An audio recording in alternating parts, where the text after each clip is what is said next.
Get ready to move the conversation forward. This ain't your granddad's news and comment show. This is I Doubt It Podcast with Brittany Page and Jesse Dollemore.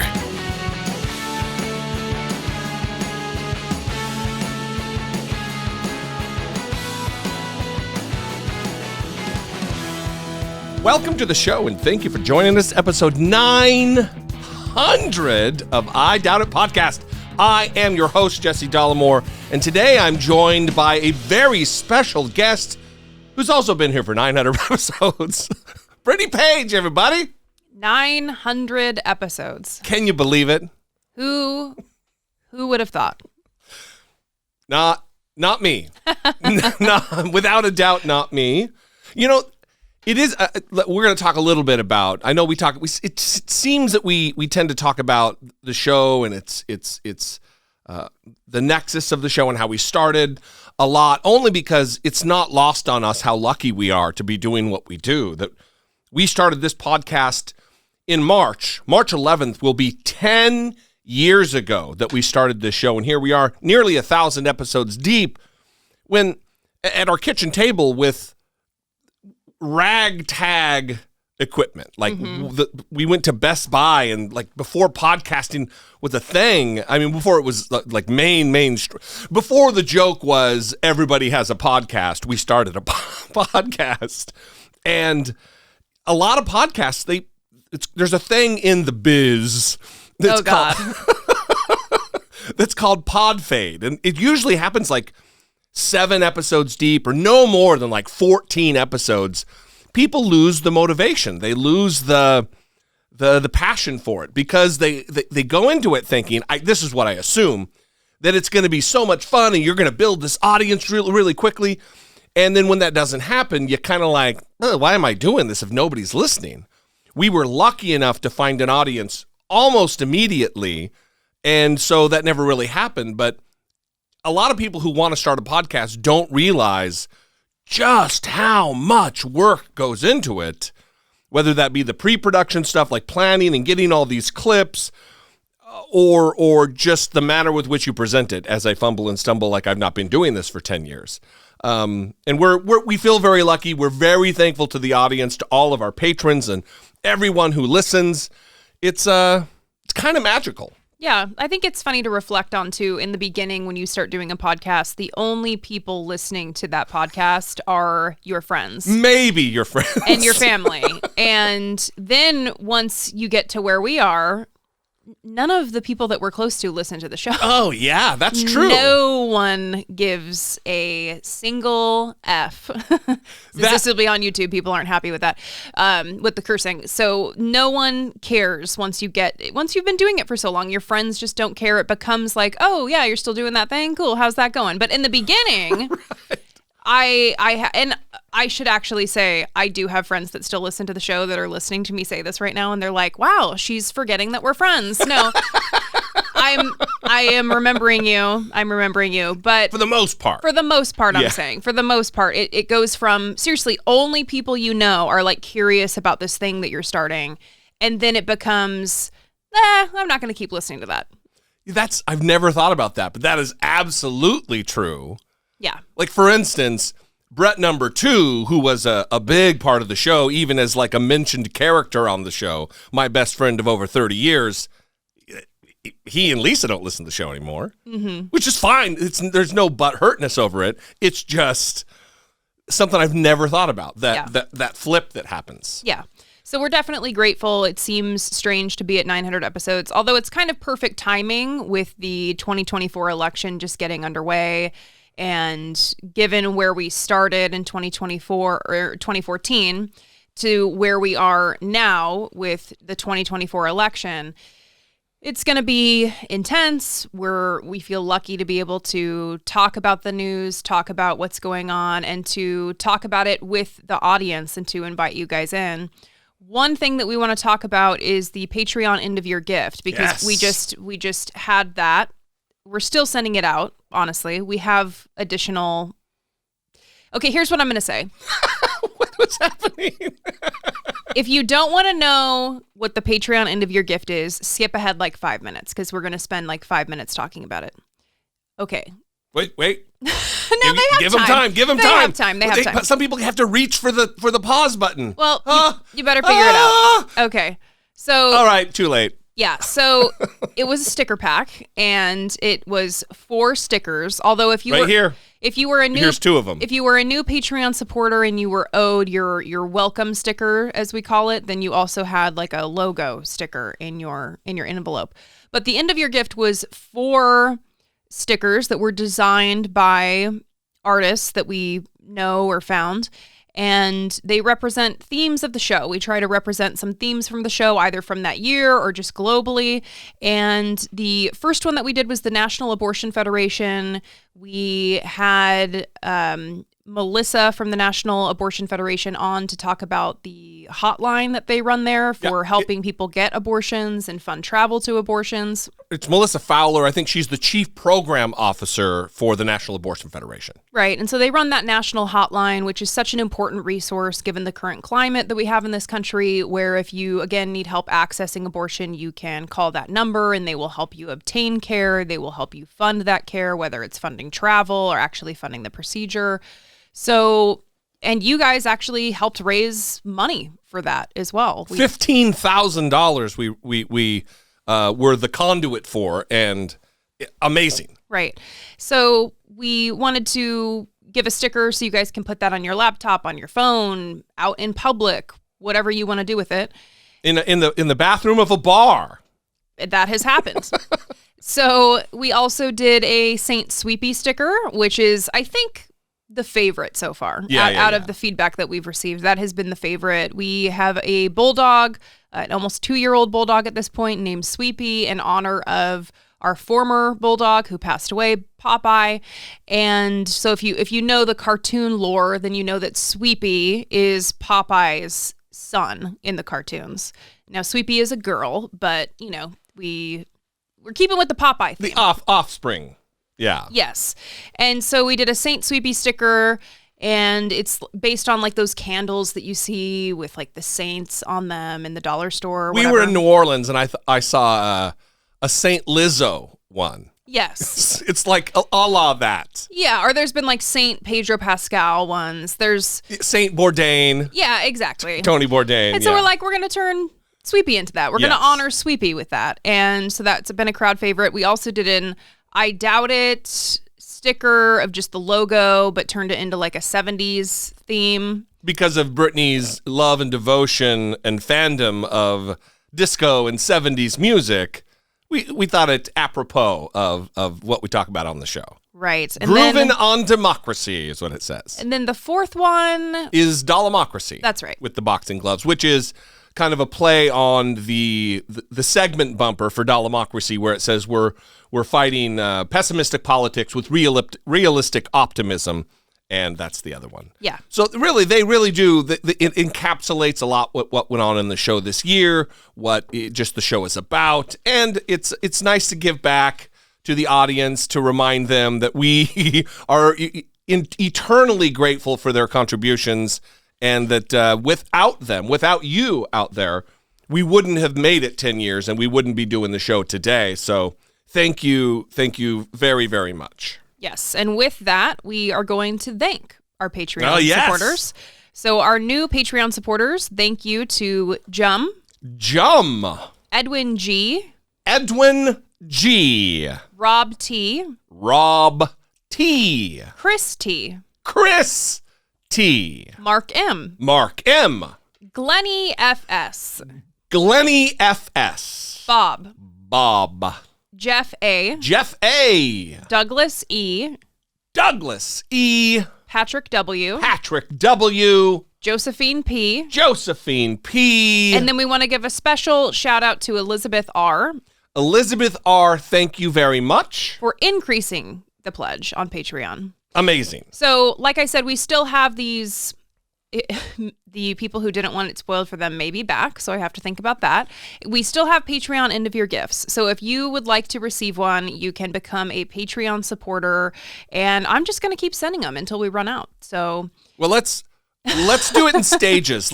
Because we don't know if we'll have enough. Yeah, well, I guess we could print more, but let's say by the end of February. The end of February, if you become a patron, going to patreon.com/IDoubtItPodcast, you too will get the sticker pack and the welcome stickers, and all will be right with the world, with you knowing that you're helping support and produce this work where we effort to move the conversation forward on an episode-by-episode basis.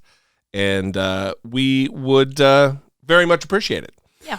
The other thing we do on the show and have done really since the beginning is bring in people's opinions and to help us move that conversation forward, to have a conversation. And we give an email and a phone number out multiple times every episode, and we invite your participation. We're going to get to some listener communication, but before we do, 657-464-7609. Of course, you can email a voice memo, as always, from your smartphone to idoubtit@dollemore.com.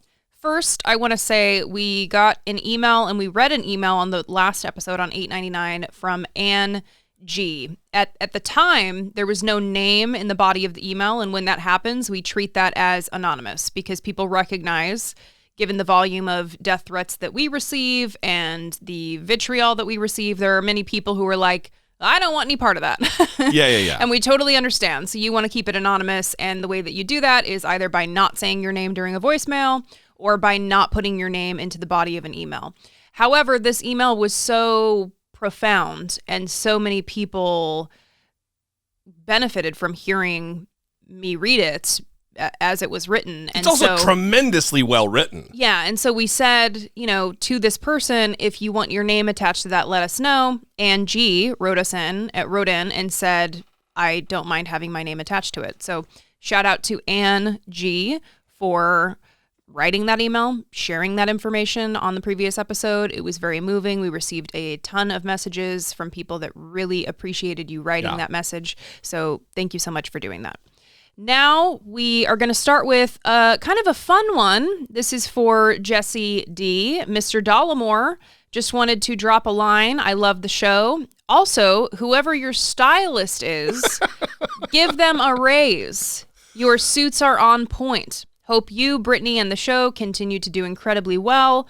Thanks for your content. It's engaging and informative. Regards, Raven. Raven, well, thank you very much. As I wearing a jean jacket today. You are thanking me if you're thanking my stylist, or if you want me to thank my stylist. It's me. I'm the problem.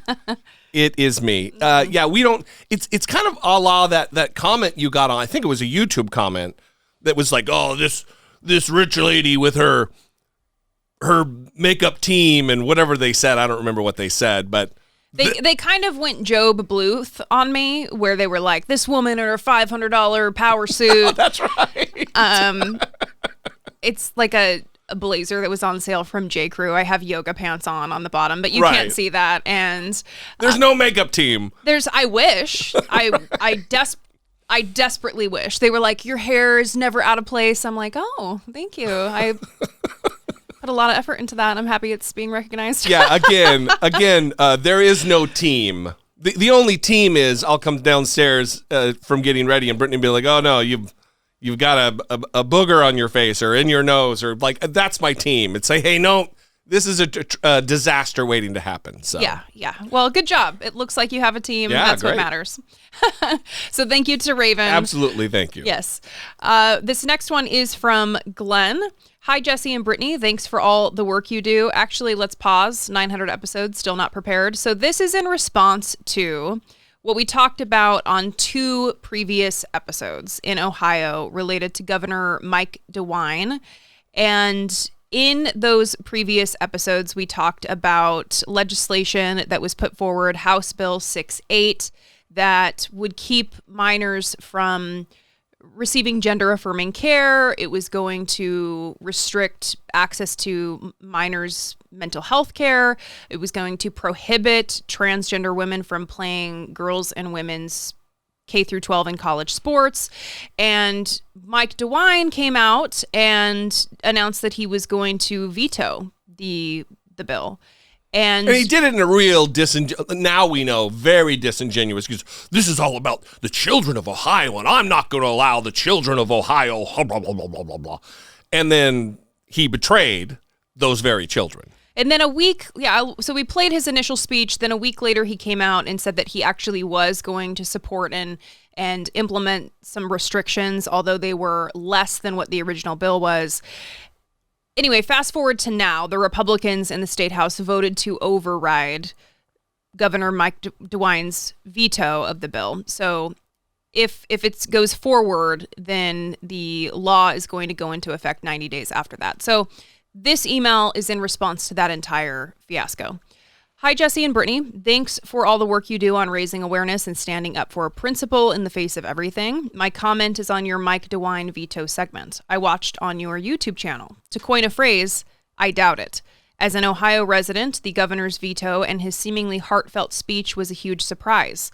I don't think he actually wants this bill sunk. He's the sort of politician who already talked to the legislature and has worked out that the supermajority will override his veto. So the question is why he did it. And the answer is moderate voters. The Republican Party is shedding moderates with all of their harsh policies here in Ohio. I know quite a few lifelong Republicans who, between abortion rights and Donald Trump, will not be voting Republican anymore. I personally feel this is DeWine's gambit to appeal to those moderate voters and win a few of them back. The state is 52-48, but the state house is 70-30, and you can't maintain that level of gerrymander if you lose the moderates. Call me cynical, but I don't believe for one moment that my governor is actually going against the will of his own party. He never has before. Thanks for hearing me out, and keep up the great work. Glenn, Ohio resident, engineer, father of 3. So Mike DeWine he's a slippery character because he does come across, it's the conundrum that we have today with the Republican Party. Just because you're not a Greg Abbott or a Ron DeSantis or some other radical within the Republican governor's cohort doesn't mean you're still not a radical. Mike DeWine, he plays the milquetoast, run-of-the-mill Republican pretty well, but there was absolutely some chicanery and a conspiracy afoot, and I don't mean conspiracy theory or criminal conspiracy, but there was collusion between the Ohio legislature and Mike DeWine, without a doubt, on this matter. And I think the emailer, what was the name again? Glenn. Sorry, Glenn. I think Glenn is absolutely right that it is a play for those moderate voters, because what we're witnessing right now among Republicans running for office is people who were staunchly pro-life, quote unquote, no exceptions. All these people are now dropping abortion as an issue from their websites, not talking about it because they know that abortion is a losing issue, even among Republicans, because the vast majority of Americans support bodily autonomy and a physician and the patient making those decisions together and not having the government involved.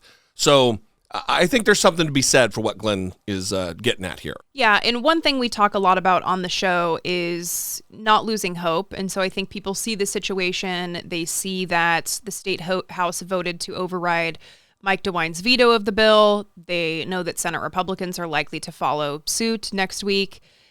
They hear that if that happens, the law will go into effect 90 days later. That can feel like a hopeless situation, but there are advocates who are working, who are encouraging people who live in Ohio to call their state senators ahead of that vote.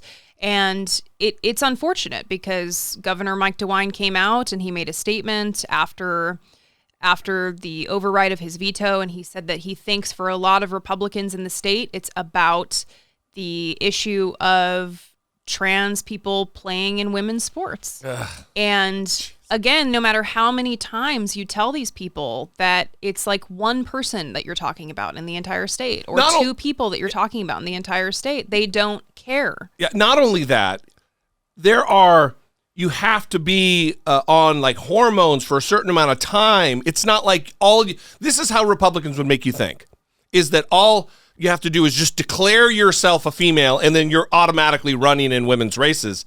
That's not how it works. Also, why are we punishing, oppressing an entire group of individuals within the country based on junior high and high school sports, college sports? It seems to be, I mean, it doesn't seem to be. It's absolutely just to rile up the base with culture war bullshit. But it's harming an entire group of already oppressed, already endangered individuals in the country. Well, and just like, those TikTok videos where people walk up to kids that are wearing like a Def Leppard shirt and they're like, oh, tell me a Def Leppard song. And the kid's like, I can't think of one. We should do that to these people who support this legislation. Like, name a woman basketball player. Name a woman soccer player. They don't care about women's sports. Right. In fact, they mock women's sports. I have grown up seeing that my whole life, men mocking women's sports. It's a feature of some dudes' personalities to, women's soccer, women's basketball. Yeah, and now suddenly they're super concerned about the integrity of the sport. We must preserve the WNBA, say these assholes. Please. No. Anyway, Glenn, thank you for the email. We appreciate it very much. I think that's it for the listener communication for this episode. So we're going to move on.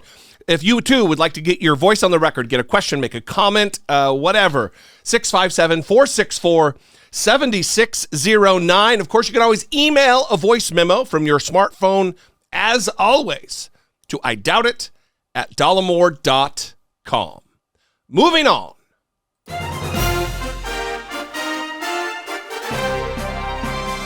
Dollemocracy, facing down pessimistic politics with realistic optimism.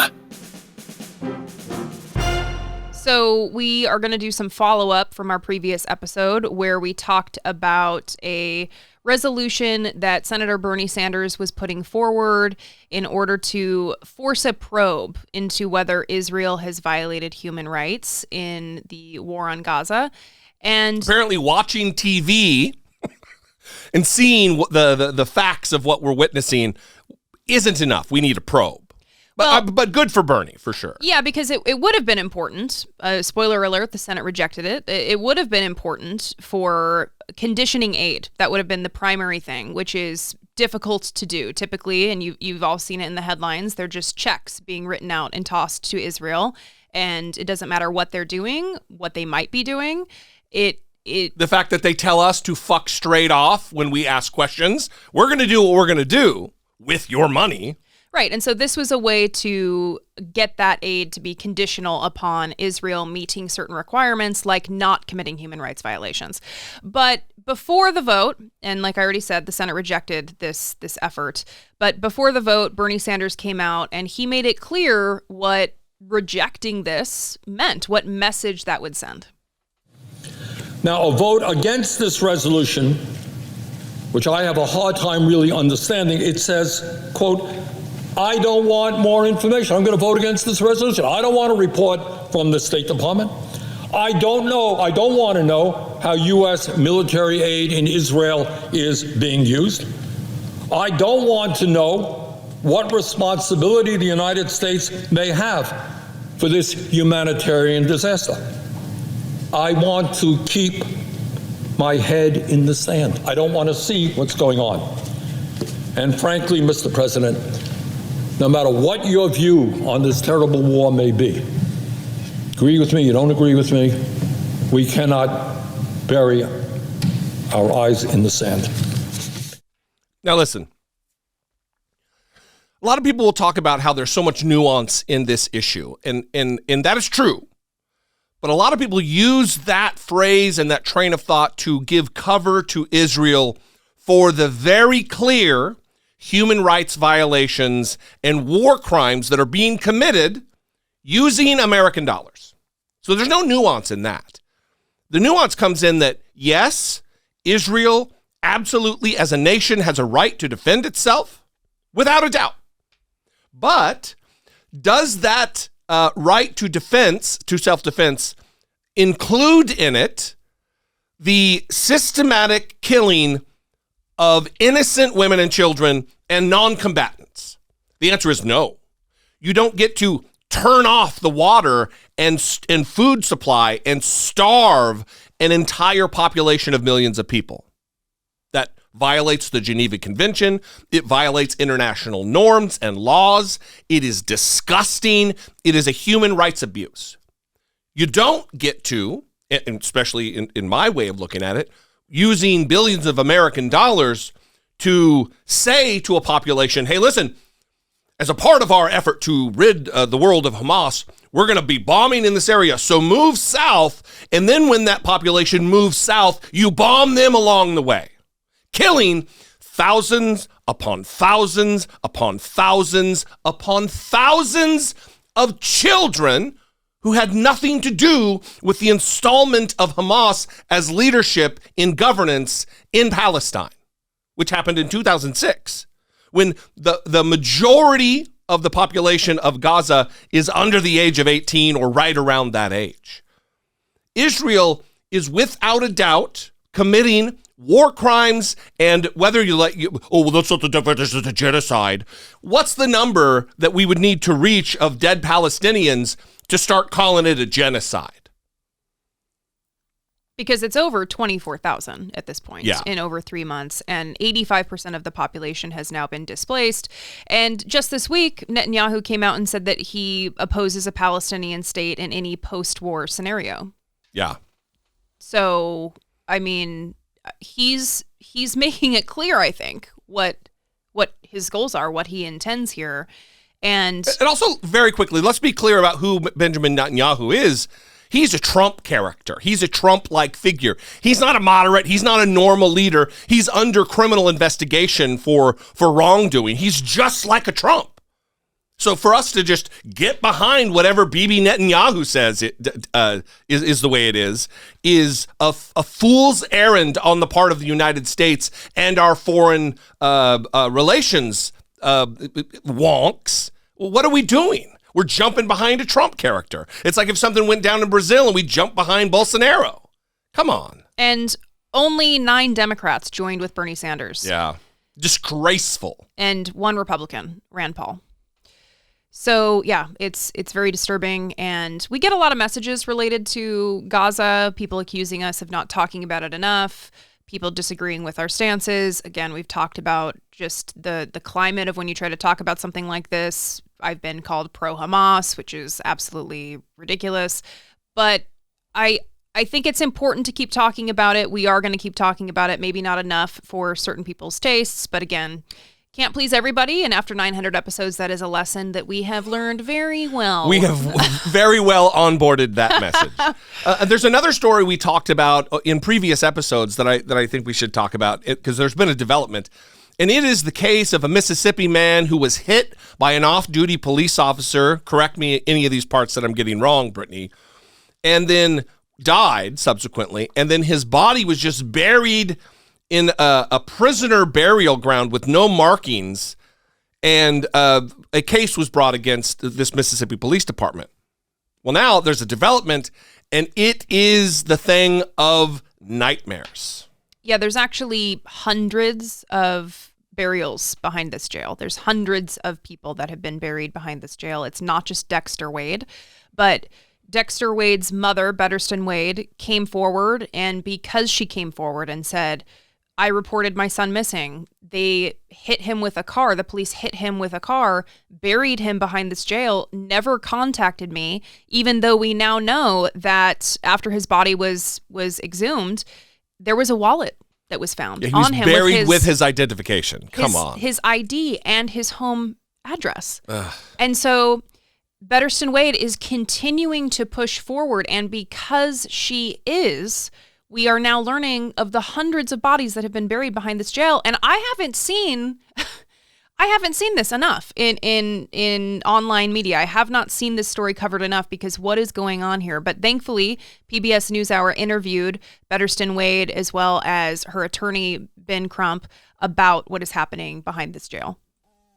And I should say, Ms. Wade, I mentioned families because you are not alone here. There's been, in the last few months, the discovery at least 2 other men, 40-year-old Mario Moore and 39-year-old Jonathan Hankins, were also killed and buried in that same cemetery, and their families not notified for months. From your perspective, Ms. Wade, what do you want to see happen now? Well, first of all, I feel like that the city needs to give me an acknowledgement to say that, hey, I'm sorry. I mean, just give me some kind of closure and explain to me what actually happened to my son on that freeway that night. You know, how did it actually occur? You know, just what went down, the events that went down with it. And I want to see justice. I want to see justice done for this because it's wrong. It's wrong to take somebody's child and bury them in a field and I didn't even get a last chance to say anything to my child, or either I didn't even get a last chance to just say, baby, I love you. Just to look down on them and say, baby, I love you. They haven't even came and called me and said, Miss Wade, could you come down and we explain to you what happened? I mean, I haven't even got a word. And so how do that feel? That makes you feel like they are guilty. They are guilty of a crime because they can't tell you what happened. Ms. Wade, do I understand correctly that the mayor, no one from the police department has reached out to you to explain what happened to your son? No one have reached out to me to say, explain it, to explain what happened to my son. But I did at least have city supervisors, the board supervisors to say, that they hated what happened to me. But I haven't said anything.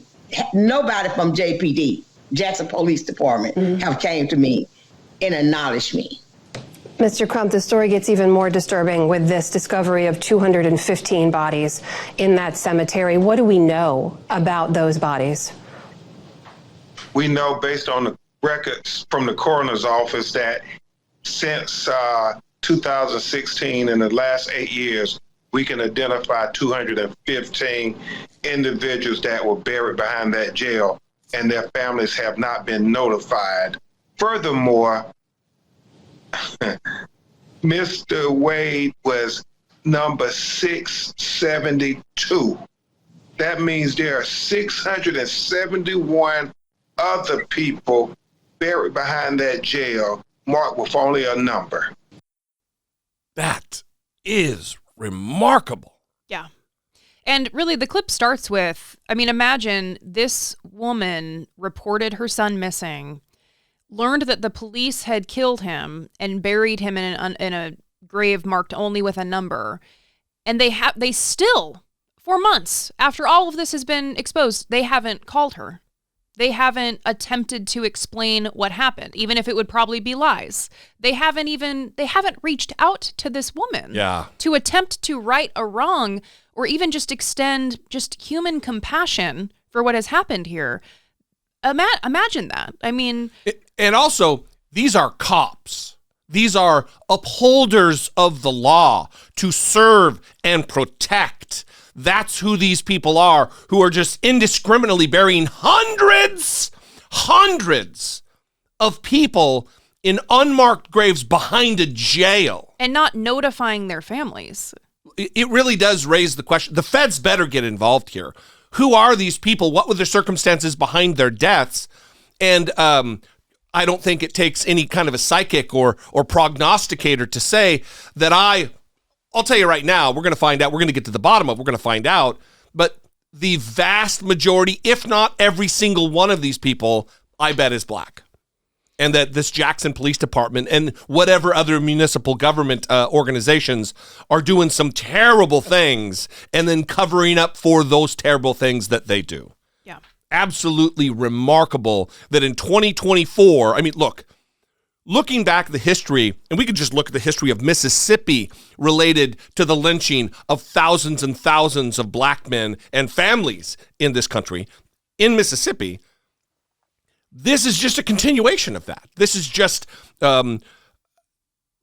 we're going to look back on this in 50 or 60 years, and it's going to be another insane chapter in the oppression and the abuse of Black Americans in the South, well, all over the country, but specifically in Mississippi. Gross. And also juxtapose this with what we just talked about, which is these Republicans that are concerned about, in their entire state, one child who may be trans and playing on a girls' sports team. Like, and there's hundreds of bodies that are marked with a number only that are buried behind a jail. The families haven't been contacted.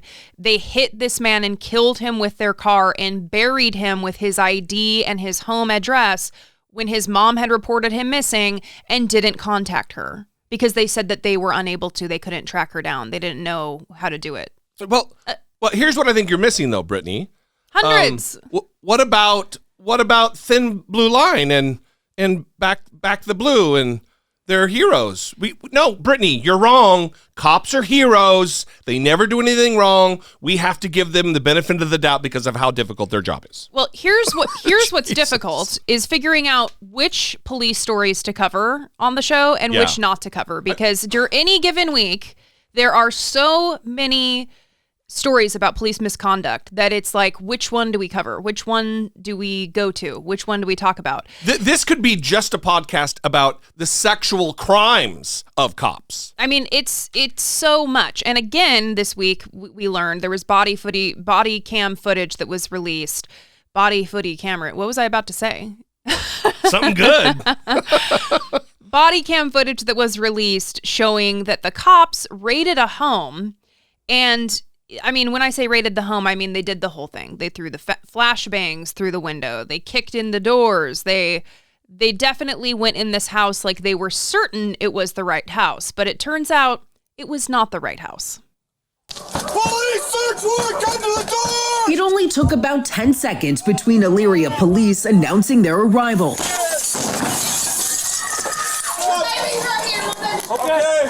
And barging into the home where Courtney Price and her 17-month-old son Waylon were staying in Cleveland suburbs last Wednesday. Police also threw flashbangs through a window that Price says landed near Waylon and that he was exposed to smoke and suffered burns. Come outside. Price and Waylon, who suffers from multiple health issues, were staying at her aunt and uncle's home. After being ordered out of the house, she was immediately placed in handcuffs and questioned. My biggest thing was just obeying them and getting me and my son out of there. After 6 minutes, police allowed Price back into the home to tend to her son. Just the breathing isn't normal, but he's okay. Police and paramedics took Waylon to the hospital later that day, but he was quickly released. That night, my son started struggling to breathe, and that early morning, he quit breathing. So we called 911 again. Price says Waylon was transferred to another hospital, where he's still being held and being provided oxygen. Now we're just trying to win his ventilator back down to a point that he can go home. Elyria police say they were executing a search warrant for a teen suspect involved in a burglary. But Price's family say police got the wrong home. Price says that is backed up by ring video from the house she posted on Facebook, capturing this moment after the raid. Whoa. It's a Wallen house. Illyria's mayor has ordered a full investigation into the incident to, quote, answer questions of what led to the warrant itself. My son doesn't deserve this. We're not asking for an apology now. It's too late for one. They did what they did, and they need to pay for it. For CBS Mornings, I'm Elise Preston. And that is the attitude that people need to have in every single one of these situations. Because, listen, without that Ring camera footage of them saying this is the wrong house, they would have tried to deny, get out of it, explain away.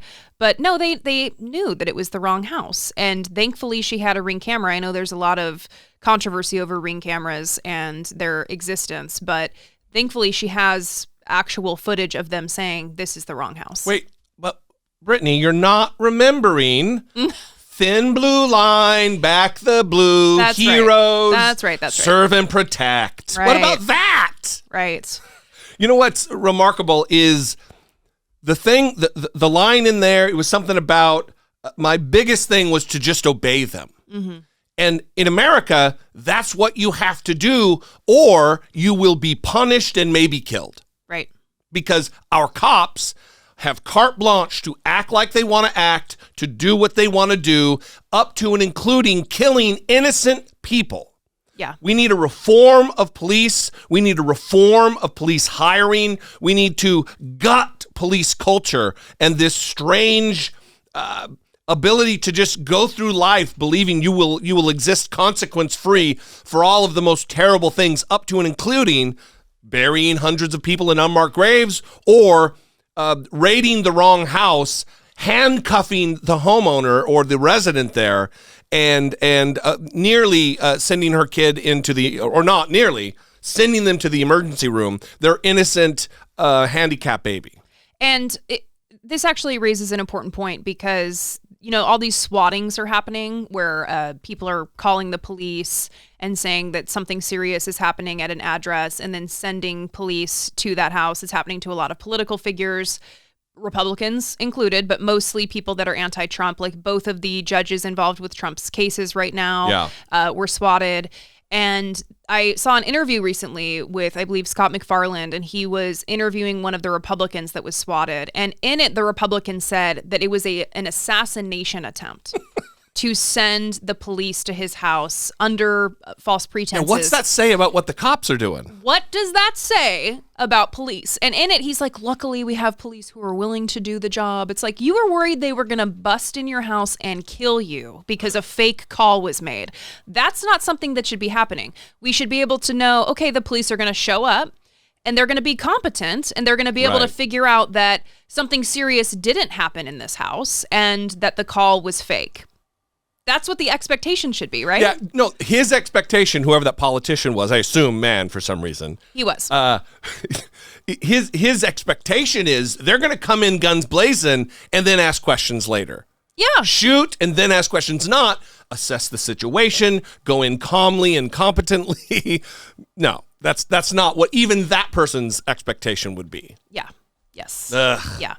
So the other thing that we want to talk about is the case of Brittany Watts, and this was also Ohio. So there's a ton of Ohio news on the show today. Brittany Watts is the woman who was pregnant. She went to the hospital several times attempting to get help with pregnancy complications. She went to a Catholic hospital. They were not helping her. She went home, had a miscarriage, and was charged with a felony for her handling of the fetal remains.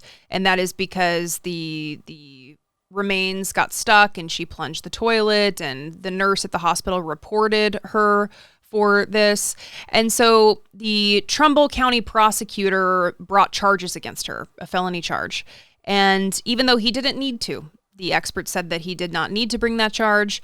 Thankfully, when it got before the grand jury declined to return an indictment for abuse of a corpse against Brittany Watts. And there was actually a rally held in her favor for support of her while this was going on. And she and her attorney made a statement once they got the news. And I want to thank my community, Warren, Ohio. I was born here. I was raised here. I graduated high school here. And I'm going to continue to stay here because I have to continue to fight. We have said from day one of all of this that Ohio law does not, never supported these charges. Never supported it. And I am incredibly grateful that the grand jury today made that clear. So, of course, this is a horrifying situation that she should have never been put through in the first place. There are women who miscarry on the toilet every day in this country. And I mean, I'm fearful for what this may lead to in terms of legislation that Republicans may attempt to enact, in terms of laws surrounding what people will now be required to do with fetal remains after they have a miscarriage in a public place, on a toilet. Well, especially because Republicans consider they consider a 6 or 8 week old fetus, they think that it has a fully developed heart. They want to call it heartbeat bill. Like there's a heart in a feet when it's just electrical activity. When you hear cardiac activity, it doesn't mean it's a fully formed heart. Republicans, even in their rhetoric and the way they talk about it, talk about fetuses, a clump of cells that will be human eventually, they talk about it like it's a baby. What Brittany Watts, the miscarriage she had wasn't of a fully formed human being. That's not how it works. It's misinformation and propaganda, and people are being prosecuted with the full weight of the government because of that propaganda, based on those lies and that anti-science view of what's taking place. It's unconscionable. And if Republicans were actually concerned about preventing abortions, then they would ensure that everyone has easy access to birth control. And in a shocking turn of events, Missouri lawmakers, a bipartisan group apparently of Missouri lawmakers, are now pushing legislation to attempt to create easier access to birth control. 5:06 is your time right now. Meanwhile, a bipartisan group of Missouri lawmakers are pushing legislation to ease access to birth control. Our partners at the Post-Dispatch report that proposals from both Democrat and Republican senators would allow pharmacies or clinics in Missouri to hand out an annual supply of contraception all at once, instead of just a 1 or 3 month supply. Republican State Representative Tara Peters sponsored a bill in the House. She says since Missouri is a non-abortion state, women should have every tool possible to avoid unintended pregnancies. That measure is already getting support. A hearing before the House Health Care Reform Committee is set for Tuesday. Imagine where we are in this country where this common sense, yeah, no shit kind of a thing is welcomed as, thank wow, God. They did this? Oh my God, that's shocking. When this is the lowest bar of all the low bars. Yeah, and listen, when I was younger and I went to Planned Parenthood, they would do this. They would hand you a bag with a 1-year supply of birth control, as well as 2 free Plan B pills, the morning after pill. And it was fantastic because who has time to be going to a pharmacy every month or every 3 months to go and get your prescription filled, or to attend another appointment to get your prescription renewed? It's just nice to be able to have a 1-year supply handed to you and to go ahead and take that. Yeah. And I know a lot of people will hear this clip and also be frustrated by the fact that the onus is on the woman. You know, the emphasis is always on the woman taking birth control and how the woman is going to prevent a pregnancy. And it's an unfortunate reality of the society that we live in that they have not designed some sort of pill that men can take in order to take part in this process. I know they've tried. There's been headlines. They're like they're working on it all the time. Right. But they're not getting it done. Yeah, well, they solved the soft dick problem real fucking quick. The birth control thing, less important. Yeah, but you know what? We'll take good news where we can, when we can, and even though it hasn't gone through yet, they're working on it. Let's hope for the best. Right. Yeah. There is still some abortion news here. The clip is not named well enough for me to know to intro it. So wow, that seems like a vicious attack on the 900th episode. It's not a vicious attack. So Kate Cox. I know it's from CBS Mornings. That's great. Kate Cox is the woman who had to flee Texas to obtain an abortion. And we don't know what happened to her. After the Texas Supreme Court ruled that she was not sick enough to obtain an abortion in the state of Texas, she had already left the state to get it because she couldn't wait because she actually was sick enough to need one. Yeah, the Supreme Court ruled in direct contrary narrative to what her physician said. Yeah. Her physician said she needs an abortion. She should be able to get an abortion. She's going to possibly die. She's going to possibly be unable to have kids in the future. And the fetus will certainly die. Yes. And the Texas Supreme Court said, nah, we don't believe the doctor. You're not sick enough. You'll be fine. And she had already left because, again, she wasn't fine. So we don't know what happened to her afterward, though. She hasn't been in the headlines. We have no follow-up. But thankfully, she sat down for an interview with CBS Sunday Morning. And this clip is a part of a 10-minute long sit-down, so I would definitely recommend that you go and watch the entire thing. But this clip right now is going to pick up off where she says she went to New Mexico to obtain that abortion. We had to go out of state. The Coxes had the abortion in New Mexico, and said goodbye to a future they'd already been grieving. Her name's Chloe. Why did you feel it was important to give her a name? I gave her a name because she'll always be my baby.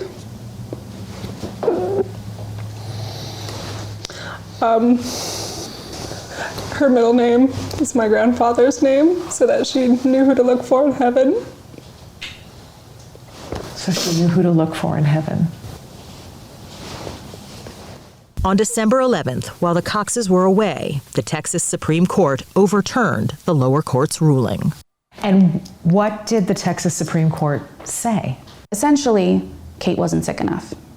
And I think what that makes clear to me, and the fact that the Attorney General fought it as hard as he did, is that the exception in Texas doesn't exist at all. What did you think when you heard their ruling? It was crushing. I was shocked that the state of Texas wanted me to continue a pregnancy where I would have to wait until the baby dies in my belly or dies at birth or lives for days and put my own health at risk and a future pregnancy at risk.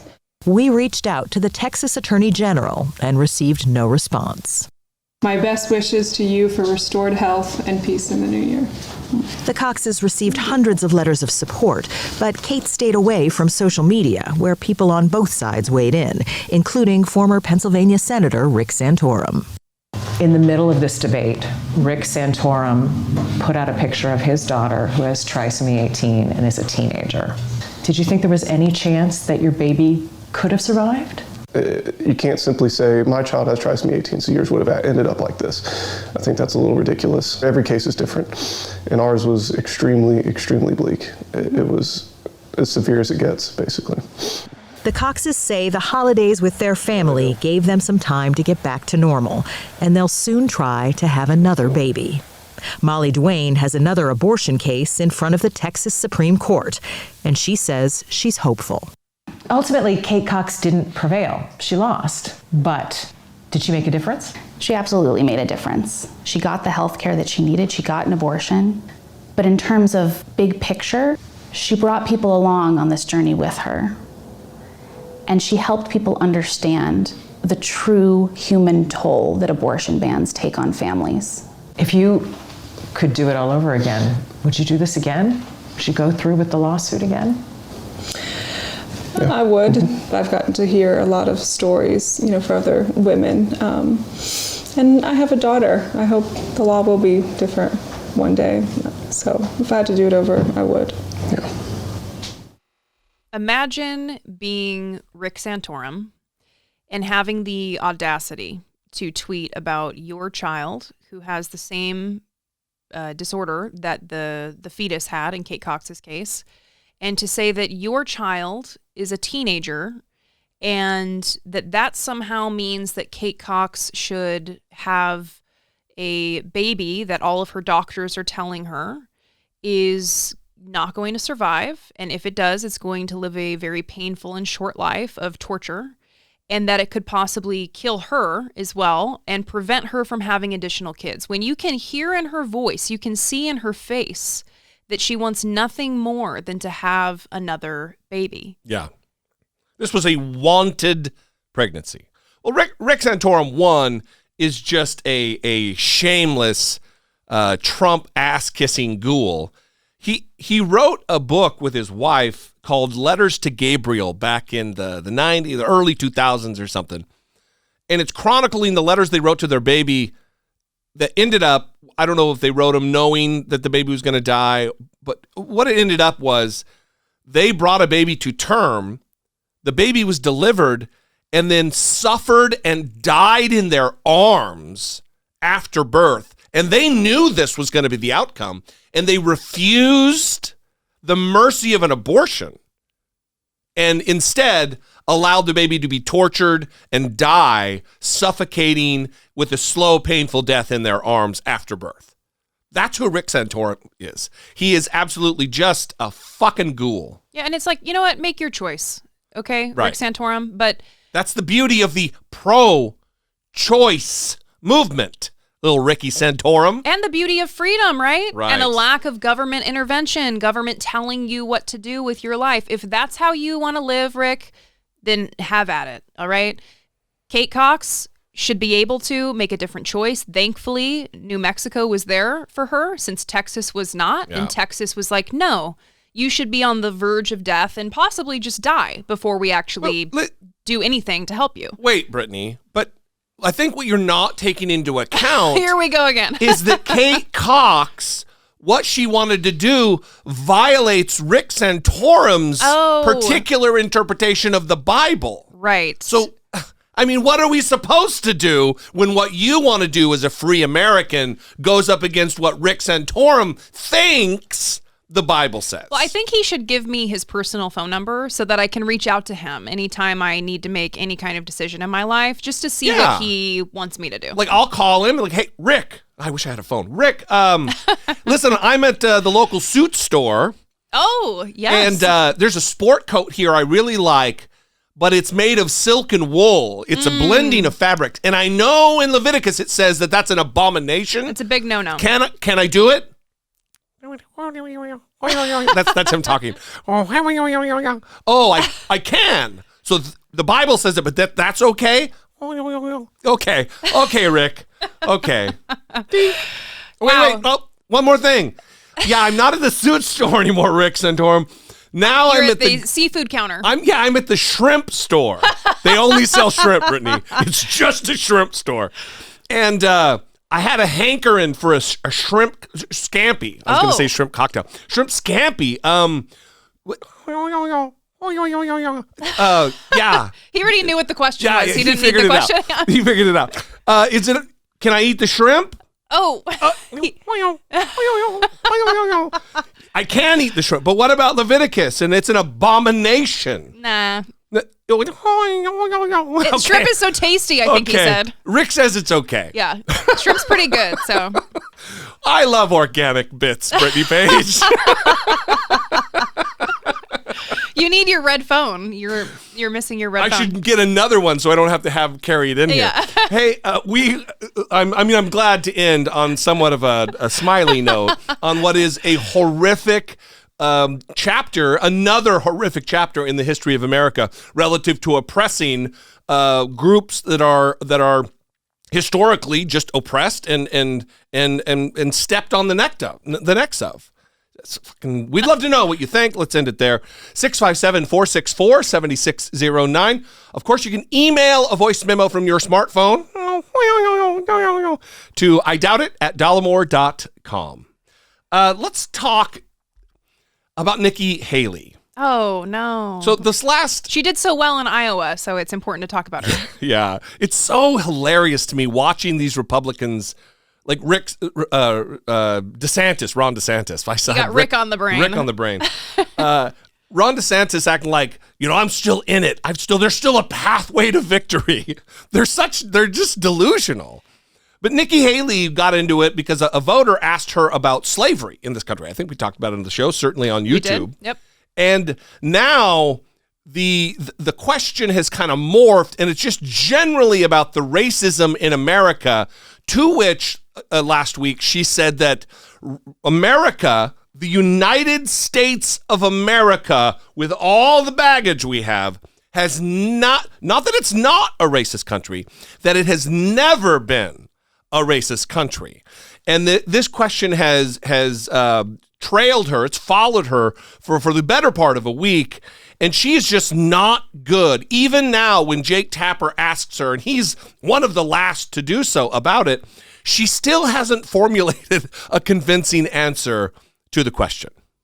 I mean, think about what you're saying. First of all, I will tell you, when you look at, the Declaration of Independence, it was that, men are created equal with unalienable rights, right? That was what we all knew. But what I look at it as is I was a brown girl that grew up in a small rural town. We had plenty of racism that we had to deal with. Wait, what? But my parents never said we lived in a racist country. And I'm so thankful they didn't. Because for every brown and black child out there, if you tell them they live or were born in a racist country, you're immediately telling them they don't have a chance. And my parents would always say, you may have challenges. And yes, there will be people who are racist, but that doesn't define what you can do in this country. And so I think it's important that we tell all kids that, look, America is not perfect. We have our stains. We know that. But our goal should always be to make today better than yesterday. It's hugely important. And that's the problem I have, is we have too many people with this national self-loathing. It is killing our country. We have got to go back to loving America. We are blessed because that little brown girl in that small rural town in South Carolina, she grew up to become the first female minority governor in history. She then went on to be UN ambassador, and now she's running for president of the United States. I want every brown and black child to see that and say, no, I don't live in a country that was formed on racism. I live in a country where they wanted all people to be equal and to make sure that they had life, liberty, and the pursuit of happiness. Okay, but just to push back a bit, because I was a history major in New Hampshire. You're talking about the ideals of America. But America was founded institutionally on many racist precepts, including slavery. But when you look at said all men are created equal, I think the intent was to do the right thing.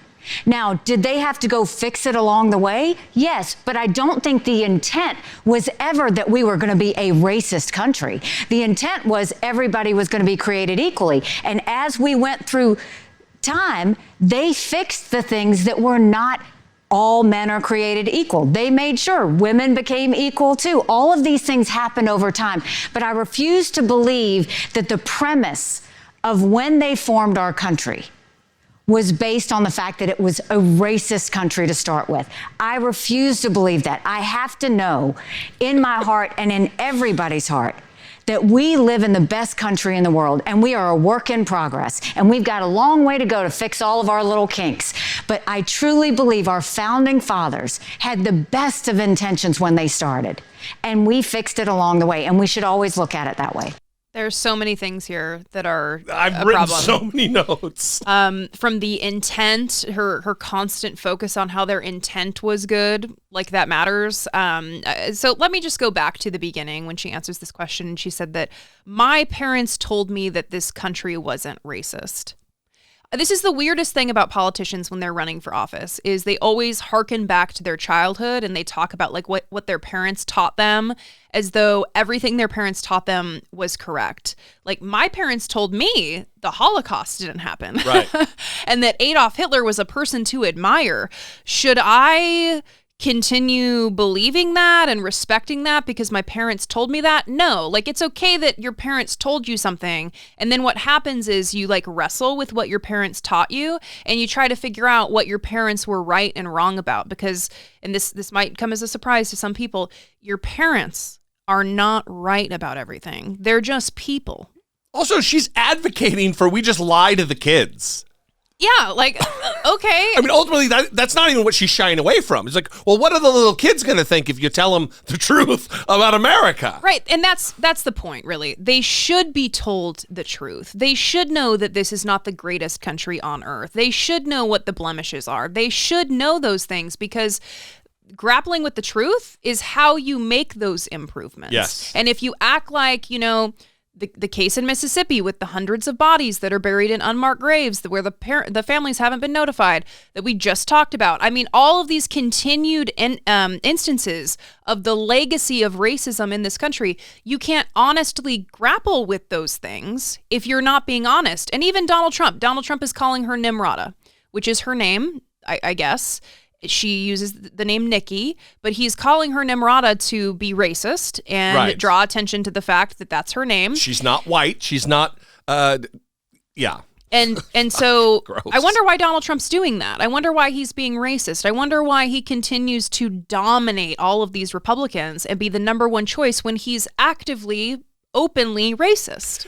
Also, it very much troubles me how consciously she minimizes slavery and racism by referring to them as little kinks. Right. These little kinks along the way. Oh, my God. Slavery and the systemic torture, rape, and murder of blacks in this country isn't a little kink, Nikki Haley. In any way, is it a little kink? But Jesse, to take a page from your book, I don't think you've considered that. They had good intent. Their intentions were good. That's right. When the inalienable. You know what? Is that it? Is that I'm not going to attack her for that because I did that several times just today. Yeah, but when it says that we hold these truths to be self-evident, that all men are endowed by their creator, created equal and endowed by their creator with certain inalienable rights, those among them life, liberty, and the pursuit of happiness. Very impressive. When that document was written, slavery was the order of the day. And then she says, well, we fixed things along the way. 80 years later, we dealt with slavery. And 200 years from our founding, we were still dealing with the deleterious effects of racism. Jim Crow, where black and white people couldn't occupy black people couldn't occupy the same spaces as white people, whether that be a bathroom or a lunch counter or a fucking drinking fountain. How is it that 200 years after our founding, we're still dealing with these little kinks, Nikki Haley? It's just fucking gross. It is ignoring the history of our country. I love our country. But you know what I love more than our country? Our country in the future, which will be better than it is today. And if you don't have that attitude about fixing the problems, if you're ignoring what the fucking problems are, how are we going to fix those problems if you don't identify them as problems? It is the sticking your head in the sand nonsense that continues with the Republican Party to try to brainwash their cult members that everything's great. We're the greatest country in the world. How are we the greatest country in the world? We're not even the freest country in the world. Nikki Haley. Yeah. Ugh. And again, I think that's the most important point, is that refusing to be honest about this is going to prevent Republicans, everyone, from actually grappling with the realities of racism in this country. Yeah. And specifically for the Republican Party, Nikki Haley's inability to grapple with racism historically, racism in the present, is helping to continue the problem of racism in the Republican Party. We see the growing movement of white Christian nationalists. Marjorie Taylor Greene calls herself a proud white Christian nationalist. She's not the only one. There are numerous Republicans who willingly, joyfully accept that label. It's open. It's not even a secret anymore. Like, quiet. That's Nazi talk. We can't talk about being a white Christian nationalist, but now it's a norm. Right. And you hear people say this is a white Christian nation and we shouldn't be ashamed that we want to keep it a white Christian nation. And in fact, you just had a conservative commentator, Isabella Riley Moody, who is on, I guess, Stu Peters has a news network. He's a conservative. Another radical, yeah. And she also appears on, Gavin McInnes has his own platform now too that she has a show on. And Gavin McInnes is another radical, if you don't know these figures and their names. So he's the starter of the Proud Boys. Yes. Used to have a show on, or used to appear regularly on a Fox News show with Greg Gutfeld. Yes. So Isabella Riley Moody actually, given this whole conversation about this being a racist country, decided to go on her own little rant about white Christian nationalism. And I think it represents what a lot of conservatives feel. I actually think Republicans should embrace this. You know, I'm so sick of Republicans trying to shimmy away and shy away from the whole narrative that we're white Christian nationalists. No, that's what the Republican Party should be. We should try to go back to our traditional roots. America is a white Christian nation, and it's okay that we want to maintain that nation. We want to maintain what the country was founded on. Let's embrace this. Let's stop letting the left attack us. Embrace the attacks. They always call us racist. Okay, fine. I'm racist. Call me that. It's fine. I don't care what these people say about us.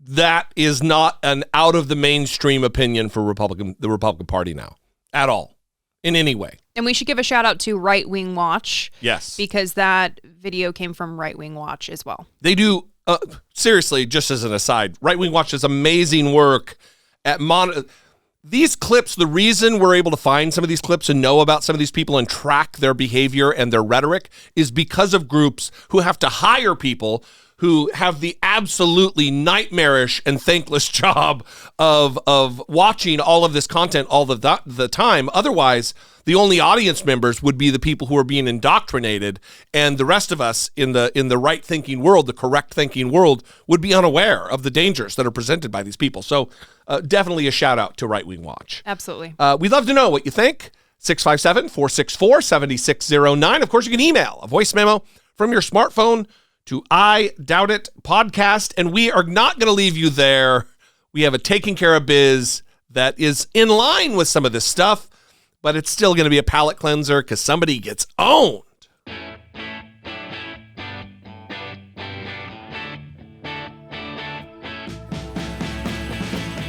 Taking care of biz.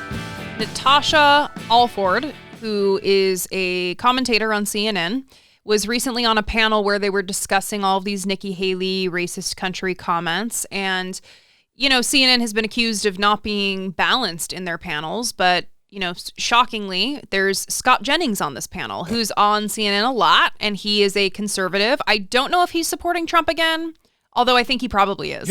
He'll end up doing it. Yeah, he's a guy who has very tepid, just weak criticisms while he's defending Donald Trump and making excuses for all of his horrible behavior and rhetoric. He, you know, it's Scott Jennings. He's the fucking worst. And so Natasha decides to go toe to toe with Scott Jennings on this issue, and you're going to love it.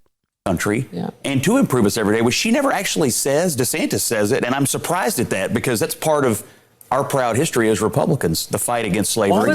Can I just say something though? I mean, we talk about this as if it is the past. We've covered stories where people have died, have been killed because of racism. Jacksonville, Florida, the Dollar Tree shooting. I mean, this is happening right now. And this is not just the Black community, right? The Japanese internment. I mean, those families and descendants are still here. My last name is Alford, not because my family chose that last name. That is the name of the slaveholding family that owned us. I know the plantation that we are from in South Carolina, and I am here.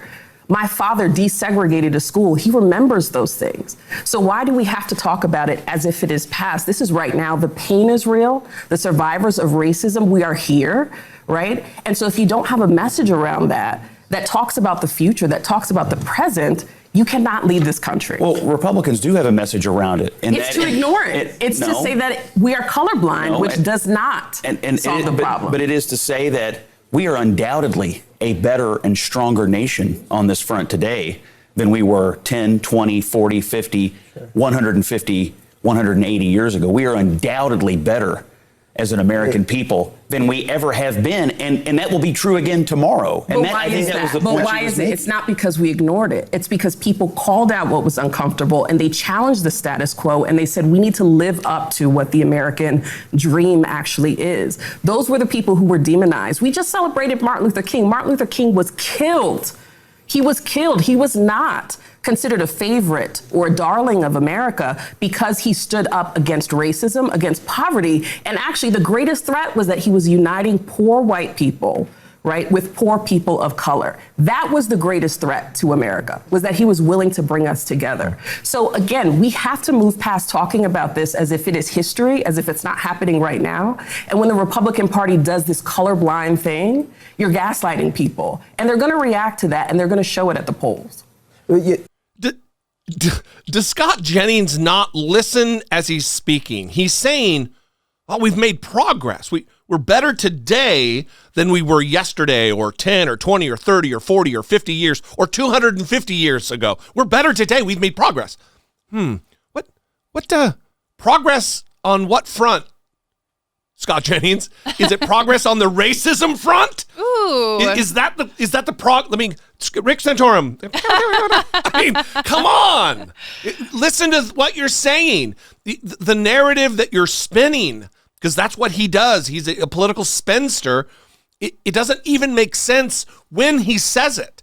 And the reason is because there's no way to make a cogent argument to convince anyone of the facts other than what the facts are, what our history is. Absolutely, our country was founded on a racist premise that only people who were worthy of self-governance are rich white men, because those were the only people who could vote when our Constitution was ratified in 1787. That was it. White, rich men. Not women. Certainly not black men. Certainly not black women. So come on. Let's dispense with this fairy tale about America. Stop.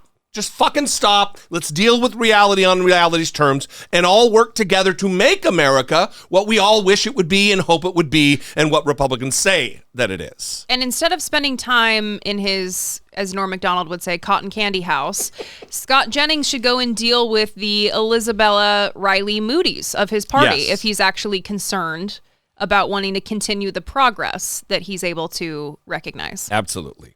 Well, we're going to leave you there. We love you guys. We appreciate you very much. Thanks for joining us for this 900th episode of I Doubt It podcast. We would ask that if you are in it for the long haul with us, if you want to see 901 and beyond, and you'd like to help produce this show, please go to patreon.com/I Doubt It podcast and help support monetarily. $2 a month you could start giving $1.99 a month and help support the show for as little as that. We love you. We appreciate you. We'll see you next time. For Brittany Page, I'm Jesse Dollemore, and this has been I Doubt It.